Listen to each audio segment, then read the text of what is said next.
Welcome back to another great episode of Secure Now Podcast. As always, I'm your host, Denny Caballero, and today I have the pleasure of having a longtime friend in the studio with me. We got our start in SF together way back in what feels like the 1980s now, but it was like 2012. A decade. Yeah, it's been a decade already. Kirby Calhoun, author, father, husband, world traveler now. You're doing big things, man. I'm trying to be faithful in the small things too. That's always been the hardest part. But I'm enjoying life post military. Although I do miss a lot of it. There's a lot of aspects that I miss. But the civilian world is so big. There's room for us all out there, and society needs people like our regiment has when they leave. There's so much for them to get involved in and to fix and to do. So, but we never saw that. We started out, at least I know for a fact I didn't. Which brings us to today's topic. When we first enlist into special operations, it's not just like, wow, we made it. It's the culmination of 2-3 years for some people, an entire active duty career for a lot of folks. You finally make it, and you've been chasing this dragon forever. And then I know for us, it didn't start off like we would have hoped. We came in and I know we both wanted to go on that first deployment right off the bat with ACO. And I got there at the very end when all the teams were filled up. There was nobody, nowhere to go except for an empty room, which was the B team. And it was immediately like the wind had been taken out of my sails. I remember just feeling so defeated. Yeah. And, a lot of individuals in the other teams didn't make it easier because everybody's like, oh, enjoy you're fucked. Your life's over. Yep. This is the worst thing that could ever happen to you. In fact, you should go home right now and kill yourself. And it's that's like some shit the France said, as he took over the last 18 Bravo spot. Shout out to you, bro. And it's funny how life proves to you that okay, things can always get worse. Oh yeah. And they did. Absolutely. Oh yeah. Yeah, the beginning was rough. And what started off rough for me was when I moved here from Bragg, I got stuck after the Q course doing language, 9 months of Pashto. Yeah. And so then I got here. So I'm like, I'm ready to go to Afghanistan. And then to get here and you're not deploying. But here's the kicker. So my name, I was supposed to go to 1-6 with McKenna. Same here. I was on the roster. And I remember a couple buddies in the course had stayed with us at our house that we just built, while we were all in processing and all that. And one of the guys staying with us, he didn't have a family, he wasn't married, no kids. So he reported in early, the same company. Just happened to be an Echo. And he showed up early and they're like, hey, well, we'll take you. And I get there 3 days later and Drew walks in and he's like, Calhoun, you're supposed to be my Echo. And I was like, oh, it was the worst feeling ever. Yeah. I'm like, I can't. And I'm on the B team. Which, was hard. It was a hard pill to swallow. And the biggest thing was just not being able to go to Afghanistan. Because for me, I just wasted 9 months of my life to go to Honduras to learn a new language. We didn't even know we were going to Honduras at that point, too. It's true. It's true. But, I wasn't going to Afghanistan. We knew we were going to JRTC. We knew, we did know some things. And none of those things were things that I wanted. Yeah. It was a rocky start. It was a real rough start. Yeah, it was. And there's some other individuals, and that's why I think oftentimes I look back in the movie Platoon and I'm like, wow, it really is you can have Barnes and you can have Linus. There really is those leaders where, you can have a fantastic company commander. That's to this day, I still regard that guy with just so much respect, high honor. Yeah. To Kevin, he's just a great leader, great person.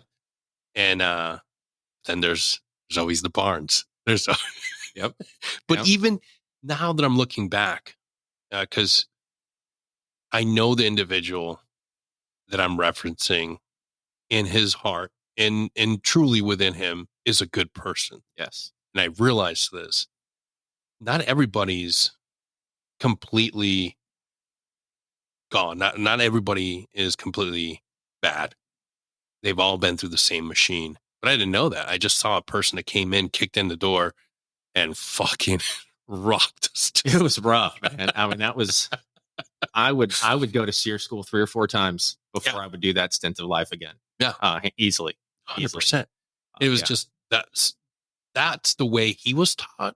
I want to imagine that's the way he was developed, and because he did succeed. I mean, the man shot through rank like nobody else. Yeah, he did. My man, you put him. Say what you want, say what you will. This individual went through everything, got every shirt, got every pin, did everything. And his idea of how to get us to succeed was just to throw us into the fire. And I just remember just like the Q course does not prepare you for 90% of the things that you will go through. And it's like, hey, you got to do company inventory. You got to do all these shortage annexes. Dog, what the fuck is an annex? Yeah, exactly. What's a shortage annex? And he's like, well, check it out. You're not going home. Yeah. Until you figure this out. Yeah. No guidance, no like, hey, here's how you do it. It's like sink or swim. You're not going home. Yeah, don't call your wife, tell you won't be there. Okay. But even then, even though like for me, it was an incredibly tough time with trying to keep the hope alive that this could still be a good career and not wanting to give up on it, not wanting to be like, no, fuck this. Like, I'm going to do my minimum time and get the fuck out of here. No, it was still very like, fuck, I just got to push through, just have to pay my dues. And I think for maybe a split second, I viewed my life and my family as a priority for a brief second. And that's what I think is a defining factor for success.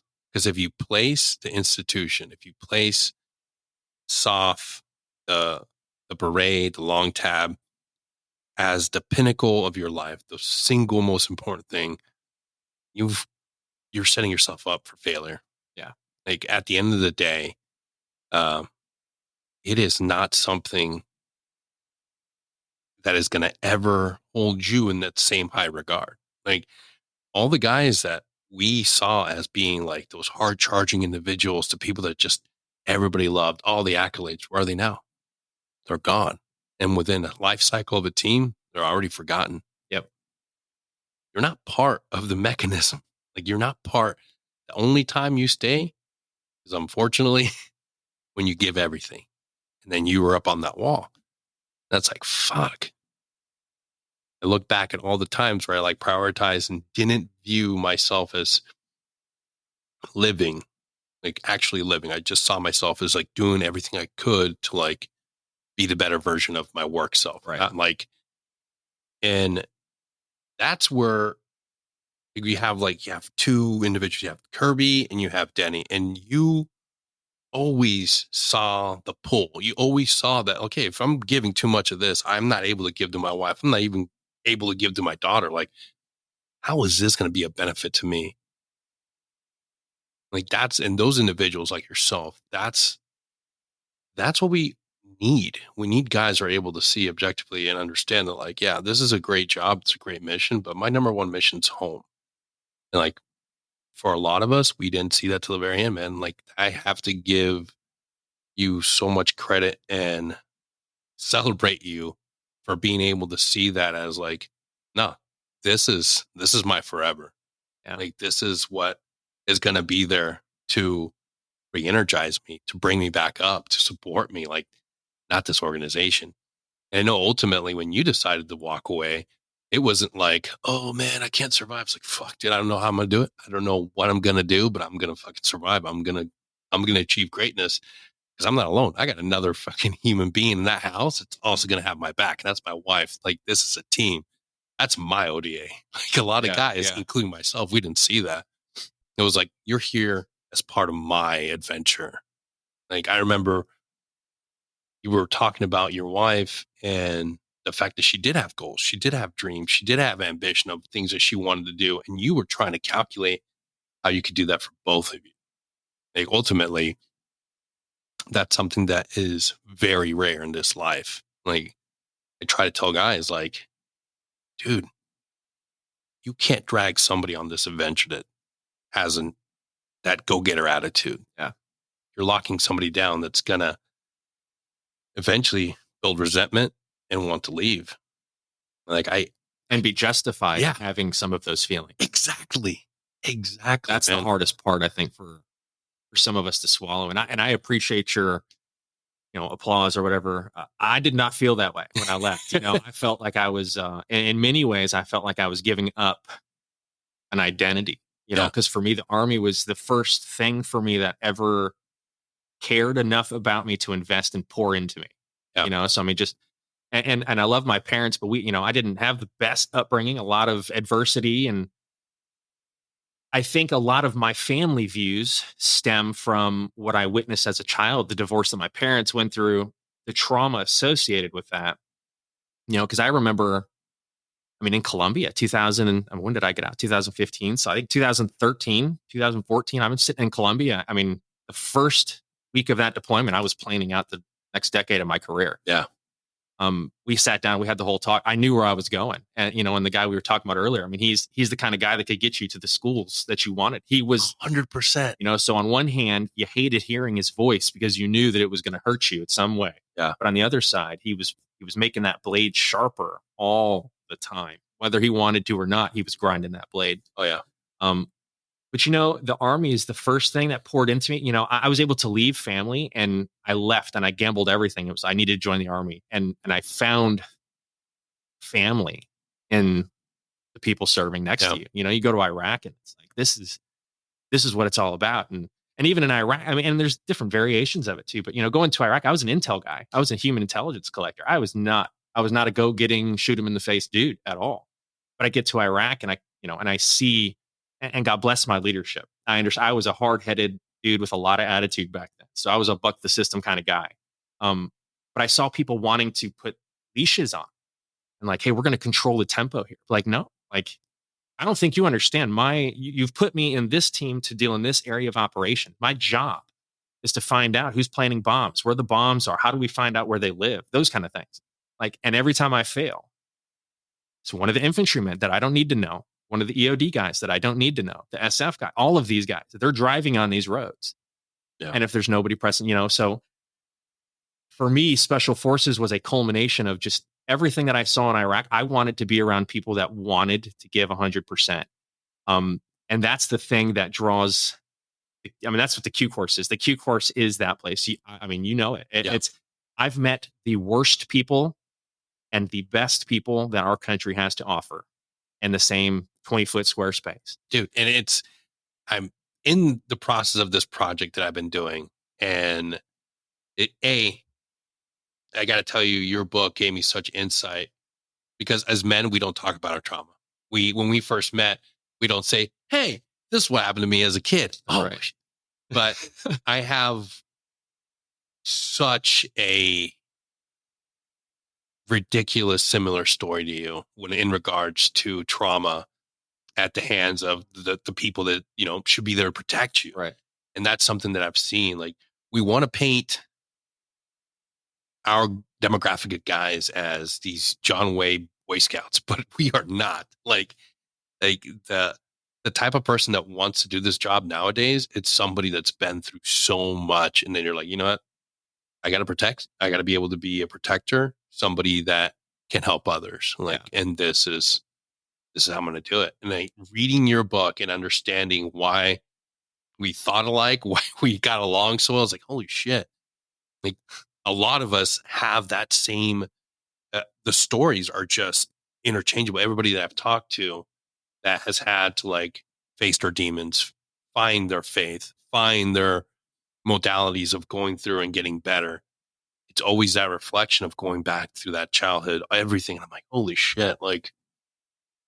Green Berets is a good movie, and Barry Sandler is he makes a great song, but it's our generation of guys. Like, we're a different breed. Exactly. Broken folks. Yeah. And this is, but see, to me, that's where the beauty in the Special Forces program is. And I didn't really realize it till I got out and afterwards, where I did a lot of, just self-reflection and thinking back. But the beauty of taking brokenness, and the Bible says that God will take all things that bad and he can turn them around for your good and for his glory, and it's one of those things like what happens when you go through childhood trauma. You you love your kids harder, and you watch them more than maybe I would have if that had not happened. um you have to learn how to navigate some of those emotions, and there's a lot of things, and for this particular individual, like you said, you have to face the demons. So when I got out, I realized that there was a lot of things that I had never gone back and looked at. Yeah. Like, I joined the army, and it was like it gave me something to pour myself into. And for any moment that there was hey, I have time to sit down and think about myself, I was drinking. Yeah. I was hammered. I mean, I do Yeah. not remember a single day that I went without drinking after Iraq. I mean, it's there's so few and Yeah. far between. I mean, maybe in some schools, but other than that, It's the only thing that's offered to us as a way of dealing and escaping. If nobody comes up to us, it's like, hey, I want to teach you about the power of just breathing and meditating, or hey, have you ever thought about what your faith is, what your religion is? Let's talk about faith intervention. Let's talk about just the power of prayer. Such a touchy subject, but yet at the end of a hard day, what is always handy? Hey, bring it in. Let's drink. It's like, or bring it in. All of us sit down in the same space and let's all meditate for 15 minutes. Let's all just thank each other for the hard work we give to each other. And drink a liquid death. Yeah. Right. Or some white tea. But it truly is the only mechanism of coping and dealing with everything that we've ever had. Yeah. Like, I know for me, that was the easiest thing to go to for pain. Yep. Oh, I just need to drink. It'll go away when I drink. It's not how it works. Well, we tell ourselves it is.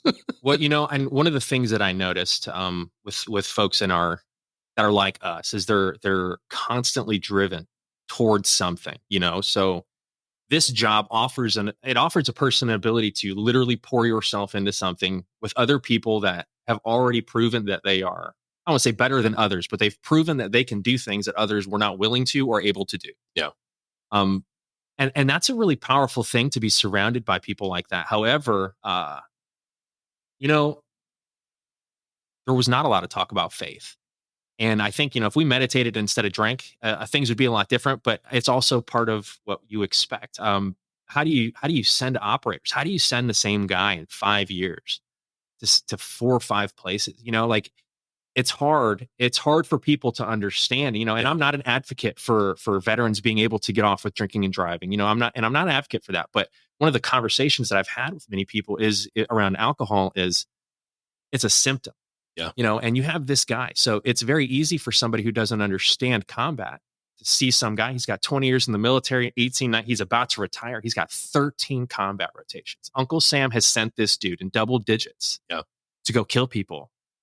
And then we expect him to come home and go to his kid's recital at his school, follow the traffic laws when somebody's flipping him off. And and it's like, this person has no idea what this other individual is capable of, but you're flipping me off in traffic. And like, you have no idea what I have in my car. But you have to have control because you're held to this higher standard. And that's the beauty of the men that we work with. And, it breaks my heart that people have to drink, but I understand it and I don't demonize them for it. It doesn't make them less than. No. People need to recognize that it's a symptom. Yeah. And it's like what you're saying. My pastor said, there's a God-sized hole in everybody, and that striving, you're always striving for things. And there's a lot of people that we served with that I don't think would say that they were Christians. Yeah. And yet, despite many of their activities, many of the things that were not Christian-like, whether it was chasing women, booze, drugs, whatever it may be, violence, there's hope for everyone. And when you recognize that those are just symptoms and you start looking at people like, hey, this guy is hurting. Like, he's drinking because he's hurting. I see people different. And SF helped me see that because I saw friends. And, if I said their names, you would know that. I mean, they were so, just like what I said, 13 rotations in 16 years. I mean, and he was doing drugs To cope. I mean, literally at work. Yeah. Because he couldn't function. And I didn't see, and I saw a broken person. And then I saw like, this is what this lifestyle will do to you if you don't have a firm root to nourish you. Yeah. You're constantly pouring out for others. You're always doing things. And it goes back to what I was just saying. I'll finish that thought is you're chasing and you're striving for something. And the men that we served with that are still in the regiment, they are some of America's best. And when you think about these guys, may not say that they're Christian, they may not believe in Jesus or God or any of these things. And yet I could argue, even in their, I'll say sinful nature, their drinking, whatever their addictions, they are still willing to die Yeah. for their teammate. And the Bible says that there's no greater love than someone who lays down their life for a friend. And it also says that love covers a multitude of sins. So we've seen and worked with people that at the time I thought, was basically, just one of the worst military leaders I ever could have possibly found myself in front of. I'm like, I cannot believe all that I went through to get here. And this is where I'm at. The devil incarnate. And I'm like, I just don't understand. I didn't understand it. But, I also, because I was naive, I was still young, I thought that I knew how to be an operator. What he saw in me was that I was not there yet and I needed a lot of work. Yeah. And his way of making me mission ready to come back home looked different than it would have if I was in his shoes. Yeah. So it goes back to what you said on the surface, and I hated him. I hated him for a very long time. Yeah. But I cannot deny that his intent was always to bring us all home. Yeah. He pushed us because he wanted to be able to be the best and to have his name on, we got that mission done, but he also wanted to have us come home. Yeah. He wanted us to go see our families. And, so it was that struggle. But the childhood, being in Colombia, waking up or that first week and planning my career. I woke up one day, my wife called, we had been separated several times at this point. I've asked my wife and daughter to move out, I think twice. I not a good husband, father figure for the first decade of our marriage. But what happened as a kid, growing up and seeing like, this is what happened. My dad chose work and my dad chose a woman who had the same clearance, who worked in the same office as he did, because the nature of his job, he was not able to come home and discuss anything. And that's another thing that a lot of people don't get. When you work in a job where secrecy is not only necessary, but required for national security, that's a lot of weight. Yeah. That's a lot of weight to be able, because you cannot disclose those things. And you have to trust your spouse. And if your partner, like you said, if your partner's not totally on board, if they are not willing to sacrifice for this with you, then it's going to fail. Yeah. So I woke up in Colombia one day and she, we are on the phone and she's like, I just don't think I can do it anymore. And we've had this same talk numerous times, but this one, it was different. And I thought about it. I thought about it long and hard for a couple of days. And I woke up one day then and I was like, this is another man's going to raise my daughter. At the end of the day, it's going to happen. My wife's a good woman. She's beautiful. She's intelligent. She's going to find somebody much better than me that's going to raise my kid. And I thought about that. And I thought about, my dad left, and he didn't do everything the right way. And we've long since been friends and forgiven, and things are good now with him. But his actions, the way that he treated us when I was a kid, impacted my decision-making process as an adult. If not for those hard decisions as a kid, one, I don't think I ever would have had the fortitude to make it to the course. But not only that, I definitely would have chosen work over family. Yeah. But I woke up and now I know it's a God thing. I was a believer while I was in the military, but I was not an active believer. If you asked me, I believed in God, I'd have said yes while I was drinking a beer and, talking to people I should have been talking to. And I think there's a lot of guys like that, but it's a coping mechanism. This country asks these guys to do things that are not normal. It's not a normal thing for a human being to take another life. Yeah. But and the way they do it without a backside support, as I'd like to call it, because there's nothing there. I thought at my worst, someone's going to ring the bell for me. There's a mechanism in place to put me. No, there's not. And it takes a lot of courage and guts to raise your hand and say, I need to go to a mental institution. I need to go to a mental institution and I need help. Guys don't want to do that. You're telling me that they're going to take away my shoelaces and my belt and put me in a place where I have to be around doctors and watch and I can't close my door? Hell no. I'm going to continue drinking and coping with drugs before I ever do that shit. Yeah. But they never say like, hey, look, they like to say like, hey, we have a dwell time. Fuck that dwell time. There's no reason why a guy should be exposed over and over and over again to the same trauma without a mandatory protocol for going through processing and saying, hey, you know what? With a 10-person friggin' court ruling of like, hey, this guy's an honorable service member. He's better utilized to teach, train, and mentor next generation. We are no longer going to subject a certain individual to the trauma of war. No, fuck no. Cause they gotta keep pushing you out there. They gotta keep sending you. It's like, dude, no, there's better ways to do it. It's just the need. And I would say a lot of fucked up priorities. Yeah. A lot of fucked up priorities put a lot of guys in that like, hey man, you want to go on one more? Like, no, don't give that man that option. Don't give him that option.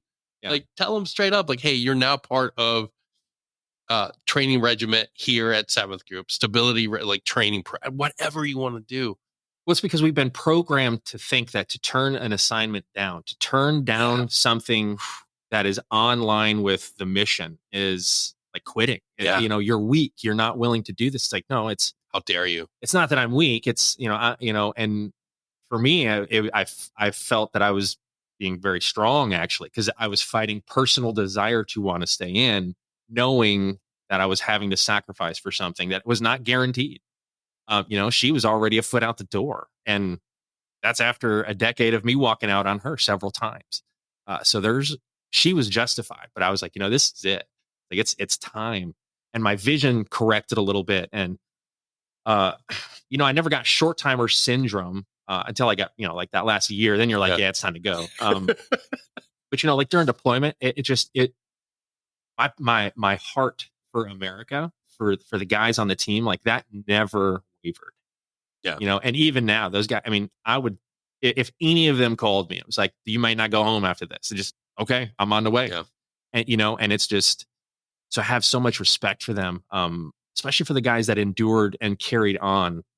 But, I've had this conversation with a number of people, several people where at the time I felt not only was I being weak and quitting, because that's the mentality that I had. But I gotta tell you, it's not like, right. It's when on the other side, looking at you, when you made your choice and you left, there's two powerful emotions I felt. Fuck you, Kirby. Yeah. What the fuck, dude? Like, we came into this thing together. You got your schools, you got your training. Now you're fucking gone. Cool, man. Yeah, that's real cool. That was bitter. I know I was bitter with a lot of guys that fucking left and chose a different career set, different family. And I'm like, fucking look at these dudes. Quitters. Then you get to the point where you're like, I don't have a family. I don't have anyone. This team doesn't give two shits about me the moment that everybody goes through the life cycle. These dudes aren't going to be here for me when I can't fucking walk. These dudes are going to come to my door and be like, hey, man, we're here to take you to hospital appointments. Fuck no. And I gave everything. And it's like, fuck, dude. No, they did the right thing. They did the right thing for themselves. They figured out what was important, what was fuck. At some point, I got to start giving 100% more at home. Like, yeah, I'm willing to sacrifice this. That's what takes the most courage. And I say it all the fucking time because this world, the soft world, yeah, it's a hard fucking thing to be a part of, but that's a known that's a constant. Yeah. That's a fucking constant. J-set, fucking rotations down Sal's, getting ready for the next big mish. keep going on your fucking or your exavals. Everything is a constant. You know what's going to happen because the same fucking asshole that was your old battalion commander is going to come back and he's going to be a shitty group commander, except for some. But it's the same leaders that do the same stupid shit will continue to get promoted and continue to be in place. You'll get some good ones, and it's a wave. It's fucking awesome when you're high, but when it crashes, it sucks. And you're going to have that for your entire 20, 30 years. It's a known thing. By PCS, but guess what? It's the same shit. Or you put yourself first. You realize that it's okay if you can't do this job anymore. Because there's individuals that who are holding their bodies together with pain medication, duct tape, and ibuprofen, and they're like, nope, I got to make it to my team start time. And then the moment they're done, they're like, did it 20 years. Dog, you're in a wheelchair. Yeah. You just had 4 fucking surgeries. It's not worth it. And you're just now realizing, shit, I gave up the ability to walk. I gave up the ability to carry my kid. I gave up the ability to be able to have that adventure for another JSET, another down south trip, a fleeting moment of like, yeah, I'm in the gang. Yeah. It's not worth it. It's not.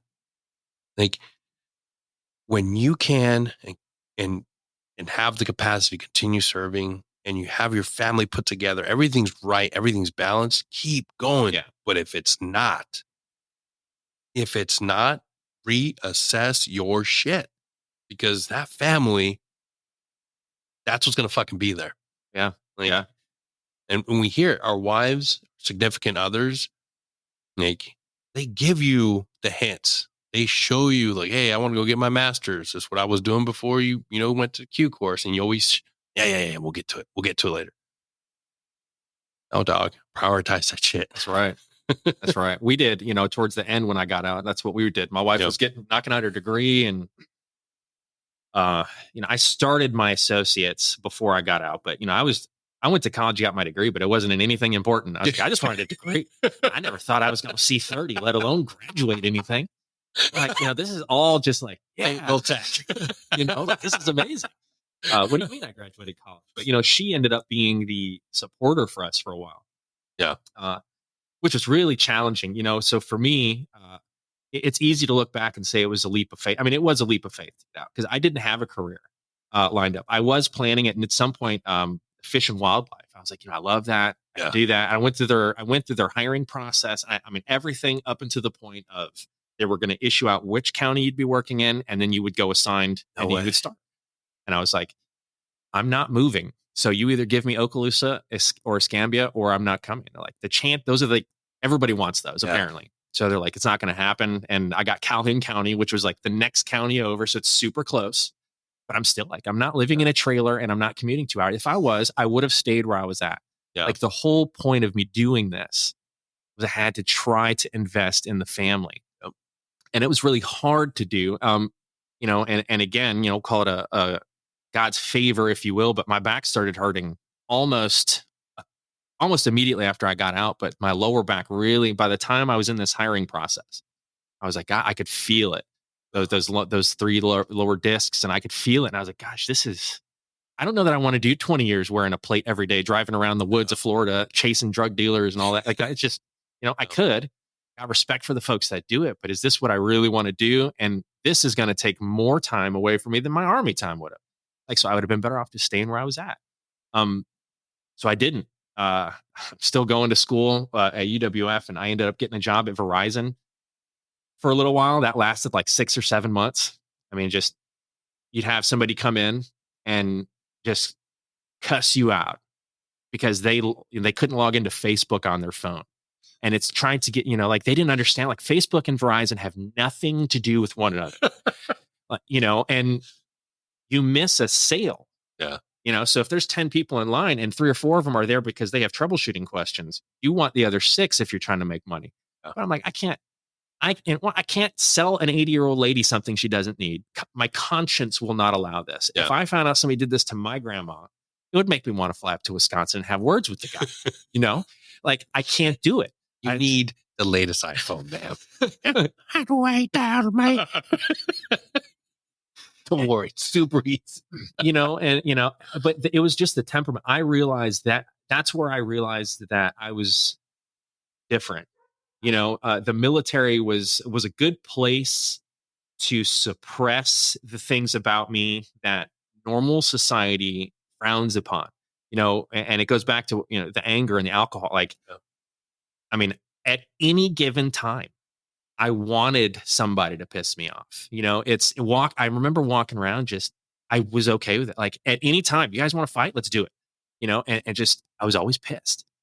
And then I realized, especially when I got out, and I was like, I'm upset that my kid wants to spend time with me. I'm upset that my 45 minutes to an hour of quiet time in the morning where I'm watching one show and just zoning out and pretending that I'm enjoying life is interrupted by my kid who wants to play video games or something. And it's, instead of me saying that, feeling an emotion of positivity, I feel like you're not allowing me to be distant.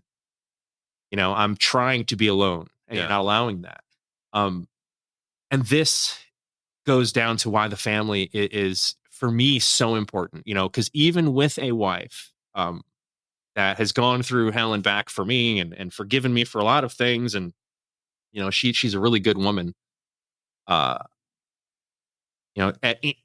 She would be justified at any moment. I mean, even now, she called like, I cannot handle knowing who you used to be, and that would be so justified. And that to me was one of those things that really broke me afterwards. Cause I'm like, I got out for my wife, and yet everything about my impulses and my flesh aren't even leading me to want to stay at home and be a part of my family unit. So this is where the suicidal thoughts really, took root. And, depressions in my family, so, there's my mom has depression, so it's possible there's some chemical stuff, but I think that this anger, the depression, like they're symptoms of who I really was when I didn't have the mask of my uniform. Yeah. It's because when you're home, that's who you really are. When you're at work, you're a soldier. Like you said, it's an institution. Yeah. At the end of the day, you love everybody on your left and right. And, but at the end of the day, that unit, you will phase out and new dudes are going to come in, and the new dudes are going to come in are going to be better than you were. Faster, stronger. And there's no, and that's just how things work. And, that's hard for a lot of guys to accept, to be swimming in that fast lane, to be an alpha male, to be a Green Beret that does things that other people play on video games. Yeah. And to go home after that and whether it's retiring medically, whether it's retiring, I mean, when it becomes your identity and it's over, you really are left having to look at what is left, the foundation that is remaining. Yeah. And so for me, there was that foundation of my family, but that was even rocky. But I think that it's just this loss of hope.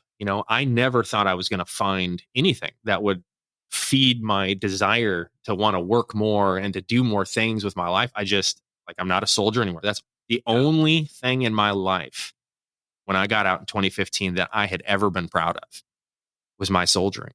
I was a bad husband, a bad soldier, or a bad father. I was a bad son. I was a bad friend, but I was a damn good soldier. It's the only thing you got on that shiny board of like, hey, this is what I've been able to get recognition for. Like, fuck the Dad of the Year award. Look at me. Look at all the things I've done. Like, It's so easy for us to look at that, like 18 Echo board of excellence. Be like, fuck yeah, look what I did. Look what I was never on the 18 Echo board of excellence. I was, that was the single only course I ever got a pink slip. And I still don't know who gave it to me, but I probably earned it. Well, in functional 18 Echo, I think nobody worked harder. It's a hard job. Nobody worked harder. And it's rewarding when you finally troubleshoot something or you get it done. You do the fucking SDN right. Everything's working right. I can imagine seeing you. I remember seeing it on your face, like, fuck yeah. Oh, we did it. We did that. Yeah. Yeah. I felt the same way. I felt the same fucking way because You work your entire life to do something that people say you can't do. And then you get there and you still have people that saying that you can't even fucking do that.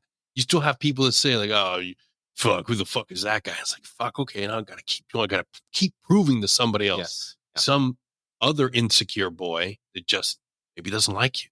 Maybe just has a really shitty life and he's taking it out on you. Yep. You just continue pushing and pushing and pushing. And that's all I saw. I just saw everything, all those little award pictures of me. Look what I achieved. You said I couldn't do this, so I did it. And you over there didn't like it, so I did it. And it's like at the end of the day, who's laughing? I'm trying to get all these accolades and become this fucking awesome person because I think that's what really matters. In reality, that dude doesn't mean shit. He's not thinking about me. He's not thinking about the accomplishments and saying like, oh, fuck, he did it. No. Like, Right. no. And then I'm sitting here realizing that, okay, yeah, this is kind of cool, but who the fuck am I? Yeah. Who the fuck am I? That was the first thing I realized. I didn't know who the fuck I was outside of this and outside of the fucking uniform. I didn't have any fucking hobbies. Same. I collected guns. Yeah. Like collected guns. I escaped through video games. I rode a motorcycle, but yet it never gave me like a true sense of like happiness. Nothing gave me a true sense of fucking happiness. What the fuck? Except cooking. Yeah. Yeah. I've just found the love for cooking recently. So, but that's not a cool thing you talk about in the team room. Yeah. So I always knew that I had just, oh, wow, I like this thing. But everything else was trying to figure out something else that was that looked great to other people. I still have a passion for shooting. I still love rifles and love pistols, but not in the same way that I love fucking writing, telling a story, doing this, like a human connection. I get more from talking or helping others than I do from fucking just going to a range and shooting all fucking day. That's not. But I told myself and developed this idea that this is who I am. This is what I have to do to be like this. That's what we all do. And to an extent, you do have to. I mean, that's the thing is, it's a balance, and I didn't stand long enough to know if it's possible to balance it. You know, I know that I've seen successful officers, I've seen successful non-commissioned, I've seen it happen, but it's not the norm in this community. And for all we know, those perfect relationships, those marriages, you know, they may not have been as good as we thought they were. What I've seen as the defining one of the things that really stuck out to me was faith. Like the guys that really had it all, that didn't talk. Their actions spoke louder. Like, I don't give a shit that you're going to make fun of me because I'm not sticking around for a beer. I'm going to go be my wife. But the next school that comes up, I know I'm going to get it. And they do. Every single fucking time they do. And they crush it. They get honor guard. They come back and they're like, hey, what are we doing for the next X amount of days? They're not afraid to ask for leave. When they say that, hey, you can't go to something else. You need X amount of dwell time. They don't cry and bicker about it. But cool, awesome, sweet. As soon as we're done, I'm going home. Gonna be with my family. I'll go to church. There's another individual. I was gonna reach out to him and see if I could mention his name, but I don't want to. That is approval, but never saw that dude angry. I saw him go through arguably the most painful, horrible thing that could happen to any Green Beret on a team. I mean, my man just laughed it off, smiled, said, okay, I can't control it. Got to make the best of what I got. Yeah. And come to find out, another man of faith, another man that comes from a really big family, takes care of his community, and sees his happiness being at home, not in the office. Like, his team thrived with him in charge. Like, dude, legit always had a fucking smile on his face. I didn't realize it. And it kind of just like, at first you're like, what the fuck's wrong with this dude? But then you realize that when you see his interactions, when you see him, dude, give you the shirt off his back, talk to you, engage with you. And like, and if you are vulnerable enough to talk about faith or religion, that man, dude, he's not somebody who's going to go up to you and speak freely about it. But I've seen him have conversations in the hallway with dudes that have the same strength. And it's like, and that's something, earmark that. That's different. Yeah. Like, that's different. I'm not saying that it's for everybody, but I'm saying it is a big defining factor. And when I read your book and saw that, I'm like, there's another connection point. Like, how can you tear somebody down when when it doesn't mean anything to them? Like, you can't, it's, that's the glorious thing about being Christian, though, when you're, when your identity is in, God. Yeah. It's not in what other people say about you. Yeah. And so it's, and again, I was not a practicing Christian by any stretch of the imagination.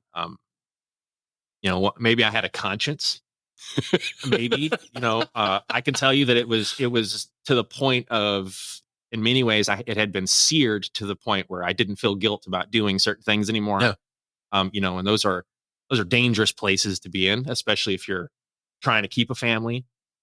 But God is, everything's about God. It just, the way I look at the world now is totally different than I did when I was 25 and 24 in special forces and the military. But, everything is about God. All the missions that we go on, why is the United States blessed? I would argue that it's God. Why is the U.S. the one that pours into the rest of the world? I would argue that's, faith. I could argue faith-based reasons for all of these things. And, for me, it goes back to kind of what I was saying at the very beginning. Even though we see these people with symptoms, we see these people that sacrifice so much, and sometimes they don't even see that having a family is important. And they may not notice that for 20 years, but there is going to come a point in their life where I'm alone. Yeah. And I think that to me is indicative that God-sized hole in our hearts has not been filled yet. And it took me a while. And, when I got out, I was not looking for God. In fact, I joined the National Guard when I left active duty. That's right. And I didn't want to leave the Army all the way, but my love had always been in intel. Yeah. But I had a sour taste in my mouth with special forces. And I was like, I didn't want to be around someone that had the ability to literally take my sleep time from me. Yeah. That I didn't feel respected me. And the flip side of that is I also had amazing leaders. I could name so many of them that are just, but it's that one traumatic experience can soil, one bad apple can ruin the whole pie. Yeah. And that's kind of what I fought. And when I got out, see, the difference is with you, the way that I view you, like you did your career. I felt like a quitter in a lot of ways when I got out, because I got out and so I chose family, but in a lot of ways, it was a crisis of character. Who am I? Because I got out for a family that really doesn't even know who I really am. Yeah. I don't even know who I really am. Like, all of these things start coming back. And, that National Guard time was really important for me. Being up in Georgia, because I got to deal with a lot of the childhood trauma. I went back and confronted people. But even then, like I was a believer in going to confront my uncle for what he did to me as a kid. I sat outside the trailer when I got there, and then I had my pistol in my hand, and I was like, this is either done today or it's done. And the other, I'm going to handle this today one way or the other. And I walked in and all of the anger that I held my whole life, when I walked in and saw him, all I felt was pity and compassion. And that's when I realized that, I think also my family situation was, what I know about it was not one that I would ever want to tell people about. Yeah. It's that side of the family has had a lot of really dark stuff. And I was just exposed to it, and the good thing is like, like I said, now it helps me how I view my relationships with my kids, who I trust them with, who I don't trust them with. But I can forgive, like, to really feel hatred come off of you is something that most people don't ever allow to happen. And I think that's why there's such a high suicide rate in our community. There's such a high drug and alcohol problem, because people are, as brave as these men are, it takes more courage to sit down in a chair at home with no TV and radio on and ask yourself those hard questions. Like, who am I? Yeah. Am I succeeding in what is important, or am I not? It takes a lot more courage to do that than it does to walk into a building that you know there's an enemy on the other side. And most folks can't comprehend that. You ask 90% of the people walking around, are like, that's not normal, but that is normal for guys like us, because we are just built different. And I think the Green Berets are special. It is a special kind of person that does this. And they all have unique qualities, but I would say that every single one that I've met is also, like you said, whether it's a trauma of some sort or they overcame something. Oh yeah.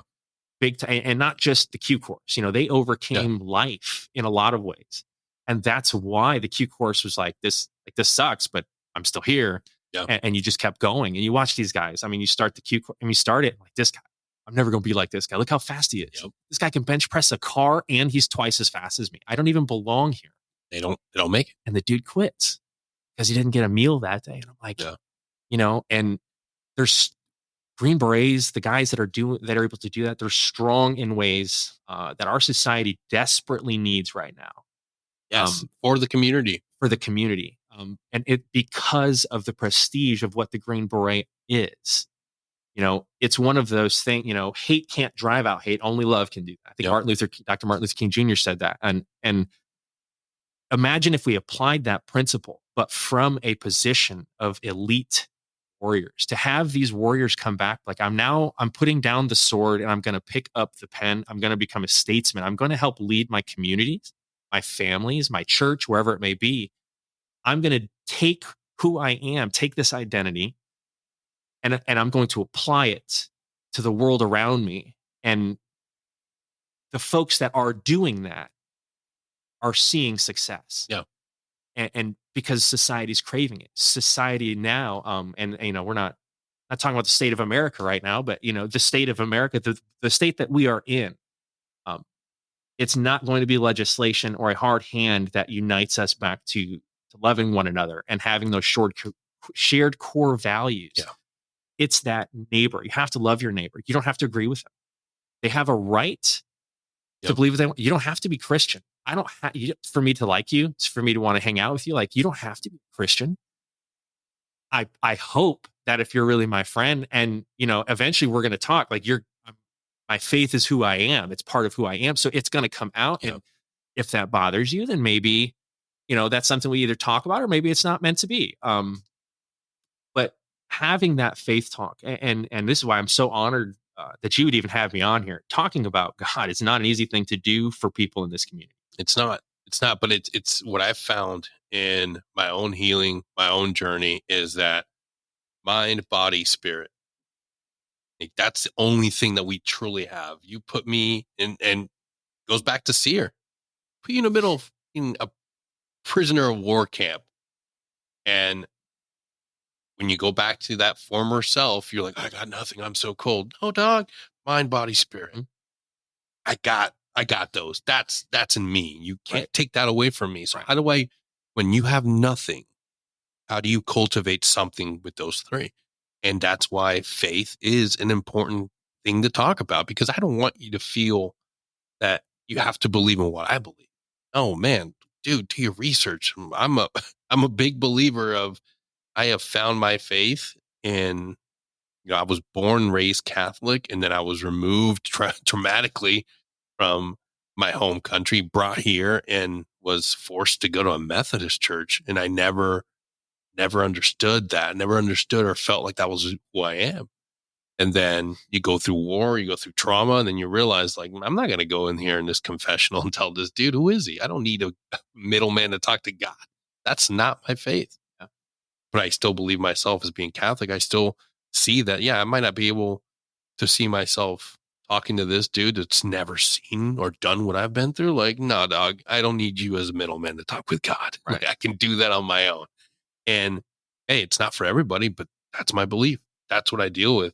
And I think everybody has to figure that out for whatever it is you believe in. You have to have a belief in a higher power. Yeah. That's what got us here. That's what saved our ass. That's what gave us that gave me that final understanding of like, you are going to kill yourself and you're going to be successful. Don't let your wife leave and don't stay in this house by yourself. Go get checked in the inpatient. Nobody else is telling me that. Nobody in the company was checking in on me like, hey man, you've been acting really weird, dude. Like, are you okay? Nobody. But somebody out there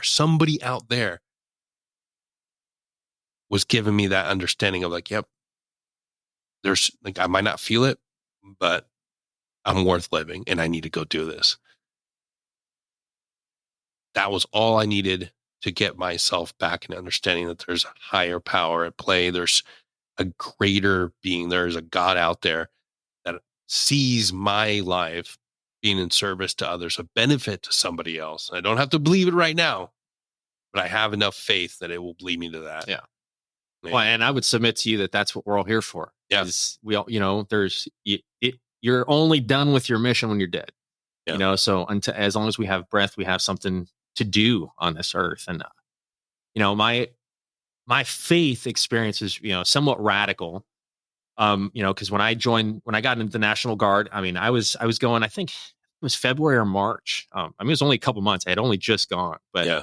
I had a supernatural experience happen to me. And that really is what launched me really into the faith conversations. Yeah.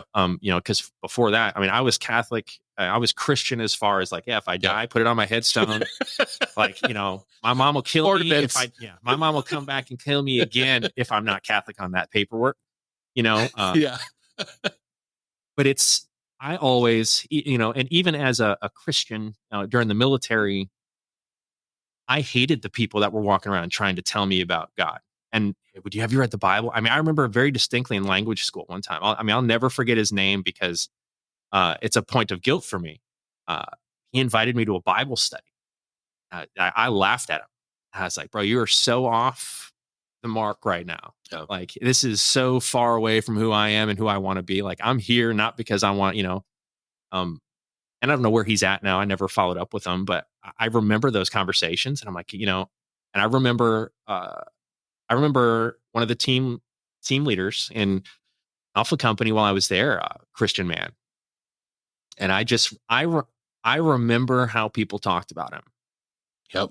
And I was like, I never want to be that guy. Like, they were horrible.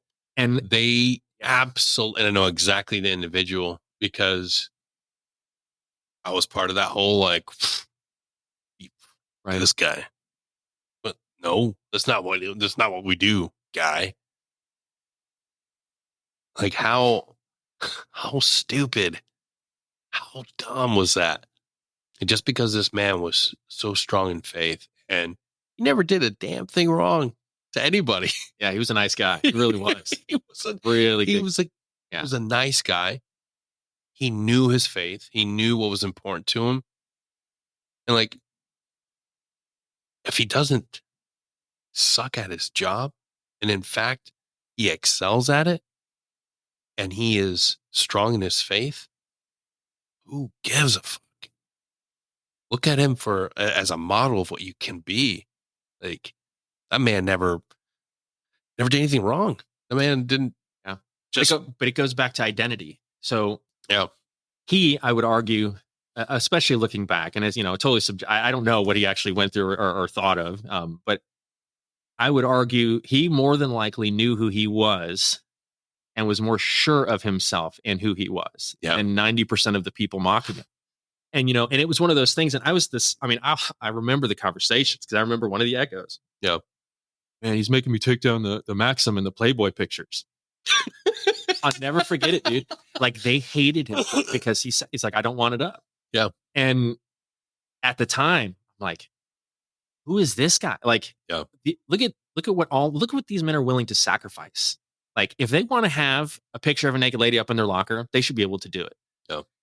But what I never realized until far after I got out was that, if everybody had given him the grace of just like, hey, we disagree, but like he was only different in that he believed in God and Yeah. he wanted to show those values. Like nothing he did or wanted was wrong, but it went against the grain. And why did it go against the grain? Because if you take down the pictures of the naked chicks and you take the alcohol away and you take all the shooting away and you take all that away, who are you?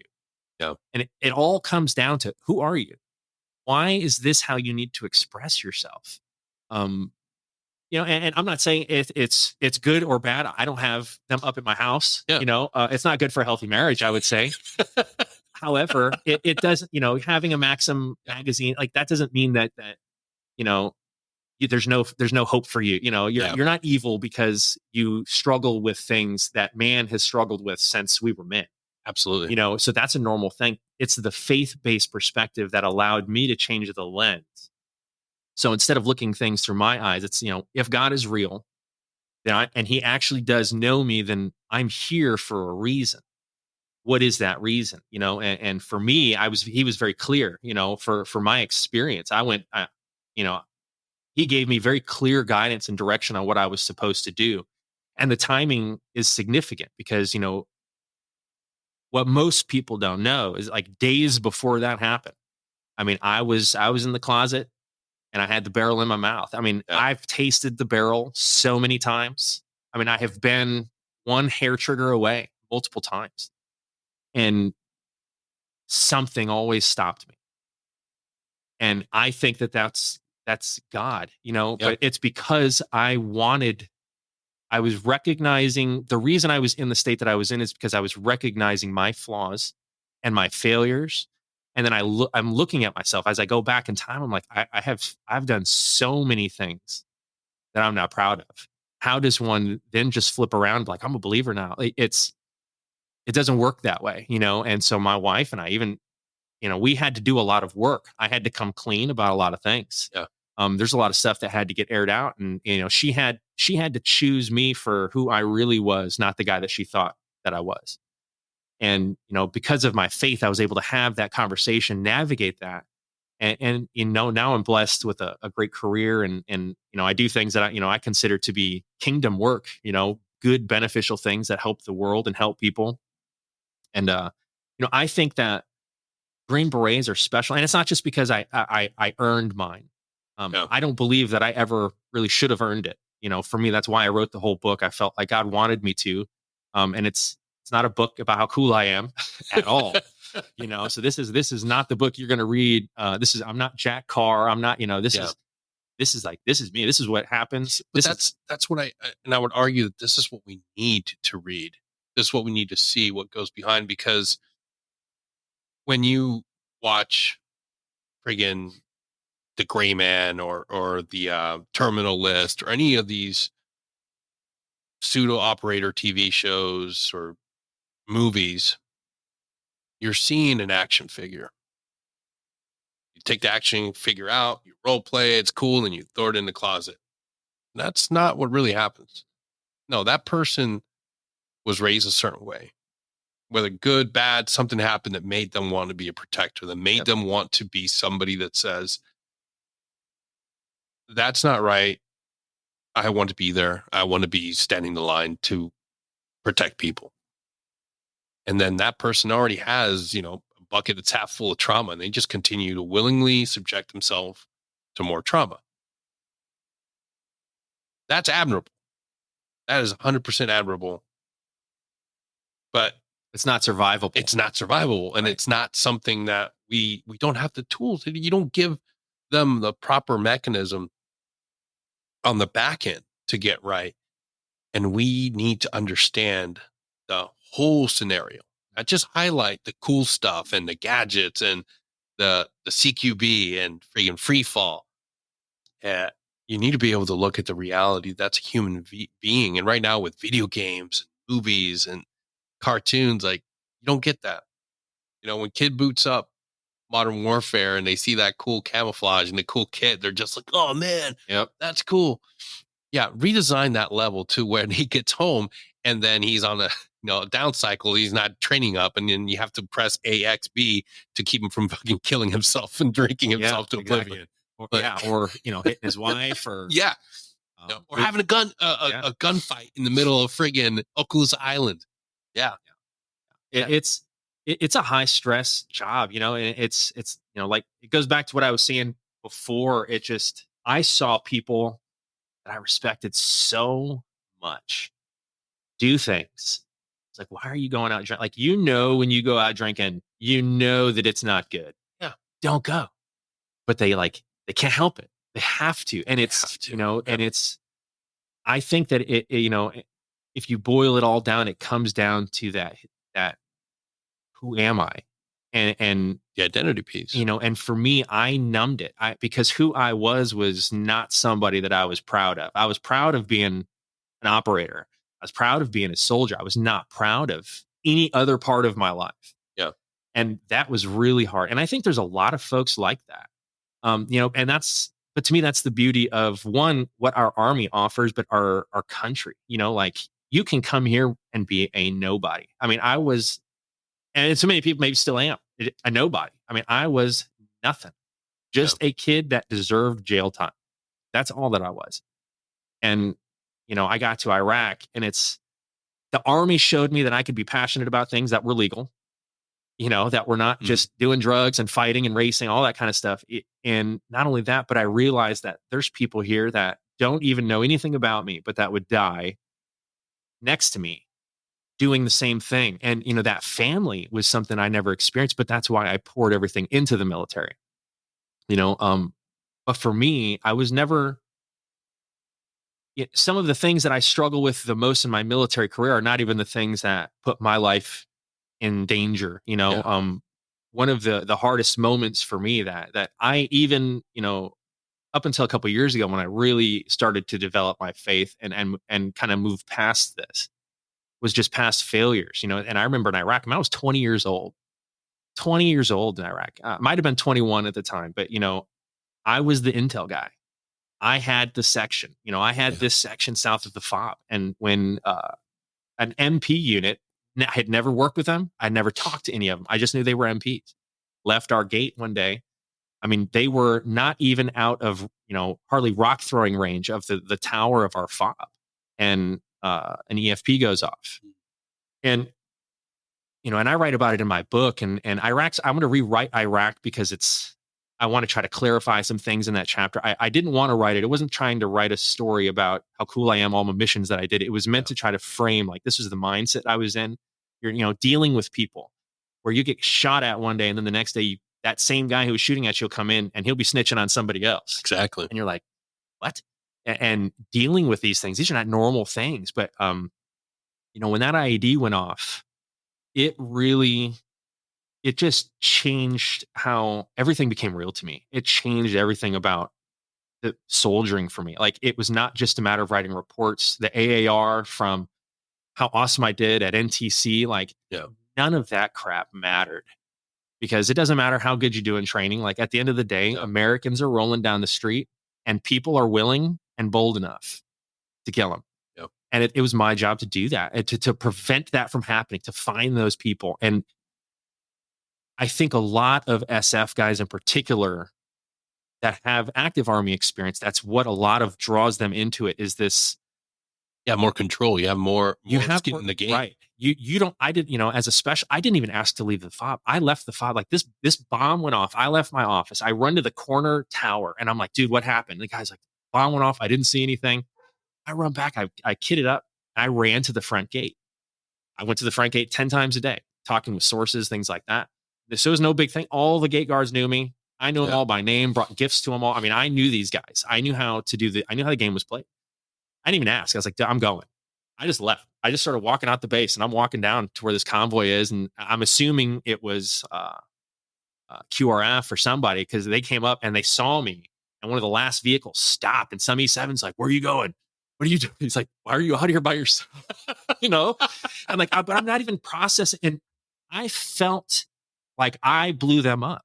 Yeah. At that moment, like, I didn't feel anything but pure anger and like guilt.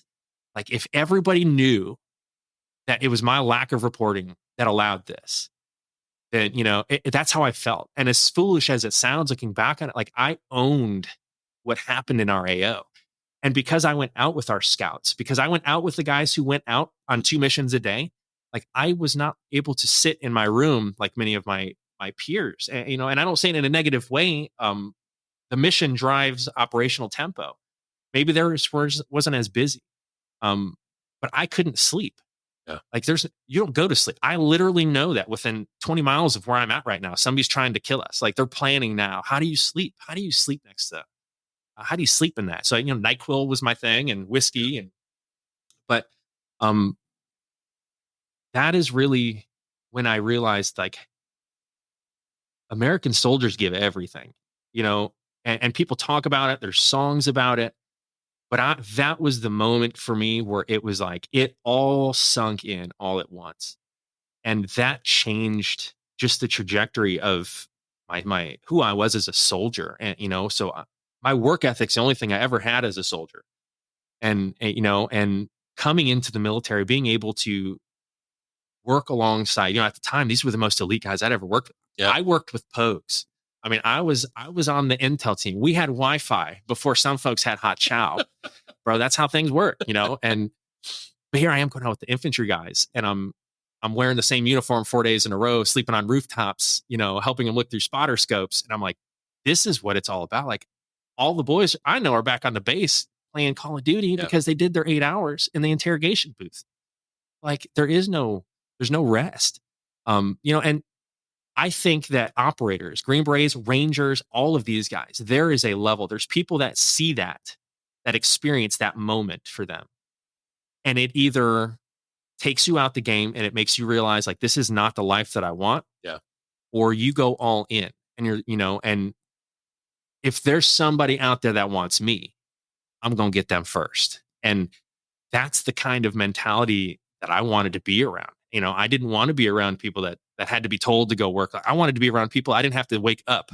Yeah. For guard shift. Like, and that's what this offered. And it's a really strange dynamic for me.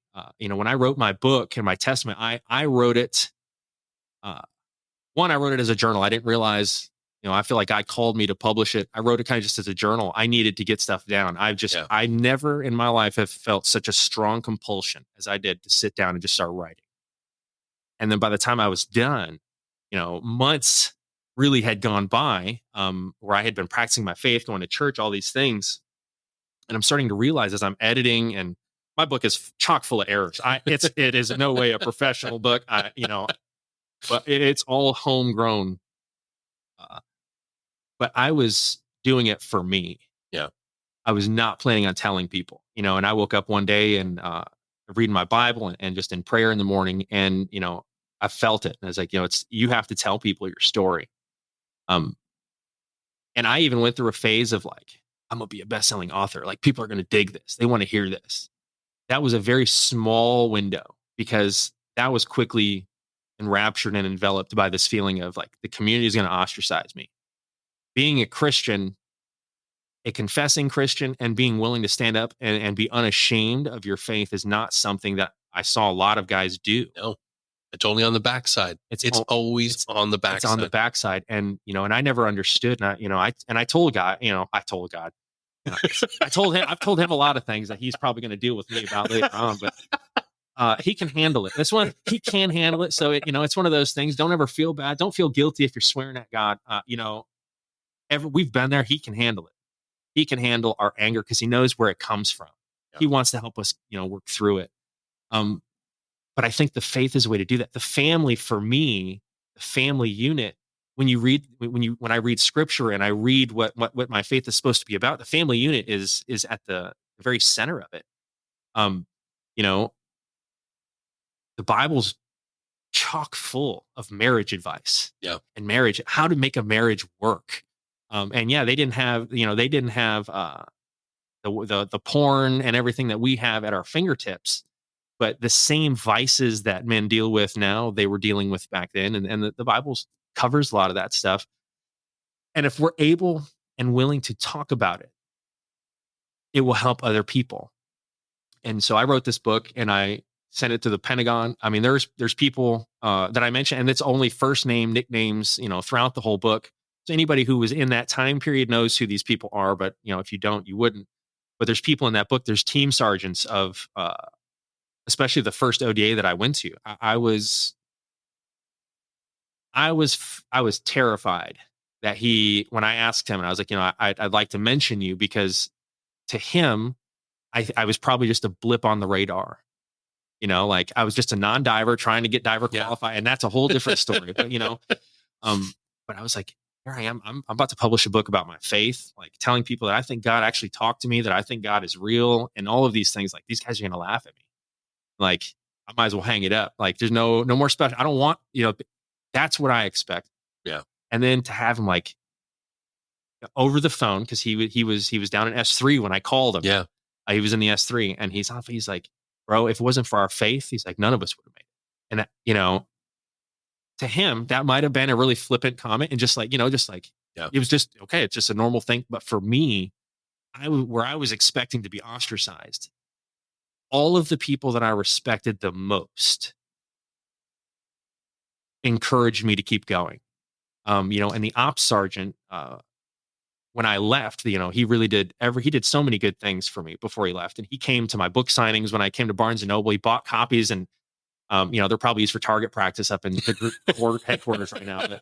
But he bought copy for the library at group. Like he was like, he said something along the lines of, I had more courage because I was willing to talk about my faith than a lot of other people. And I didn't comprehend it. It still is like, how are these men that I hold in such high regard?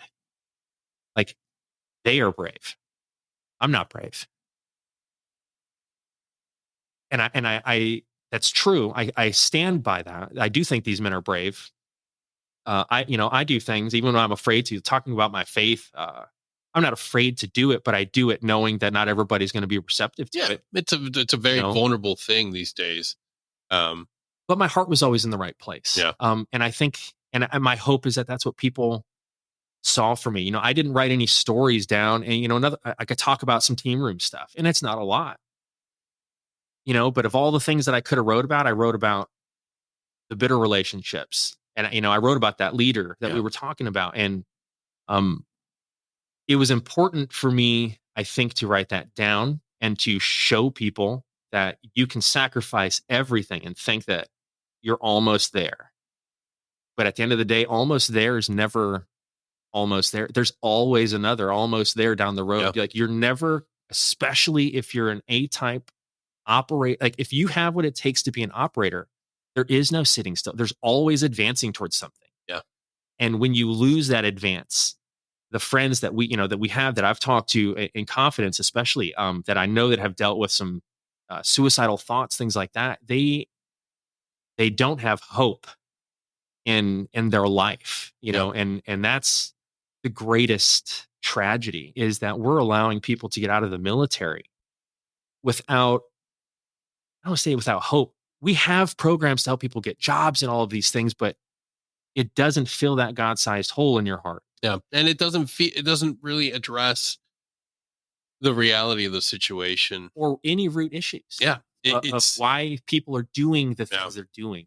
The TAP program here is just, it's sad to me that some individuals won't ask, is there something else? Because it's not clearly defined to all the guys that there's all these organizations, nonprofits that will do the military's and group's job for them and give them a great transition experience. The Honor Foundation, Next Ridgeline, so many groups, so many organizations are out there that will take you in and say, it's actually okay that you don't know what you want to do, because you got to figure out who you are, and will guide you through the process. The TAPS program here sent me a link to a website to sit down and listen to PowerPoints, and then sent me links to a retirement PowerPoint. And that was it. That's it. Like, oh, hey, this person's going to contact you for your um, S1 processes. That's the thing that really gives me like the final, like, fuck, man. Jesus, like this sucks. Yeah. Well, in our society, a lot of guys are getting out not knowing why they gave what they gave. Yeah. And that's a huge thing, for me. And like I said in the beginning, I think everything comes, I can boil most topics down to God. And when I look at America and I look at what we have in this country, I attribute it all to God's blessings. And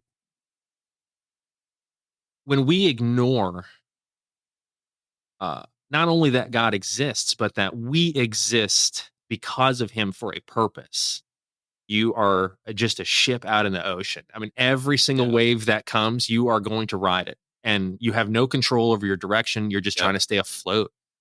And having faith and becoming a believer in that Jesus is the Messiah or any of these things, it does not mean that your life is going to get easier. The Bible actually shows that some of the people died for it early on. However, the fulfillment is what it took for me to move past the dark phase. Yeah.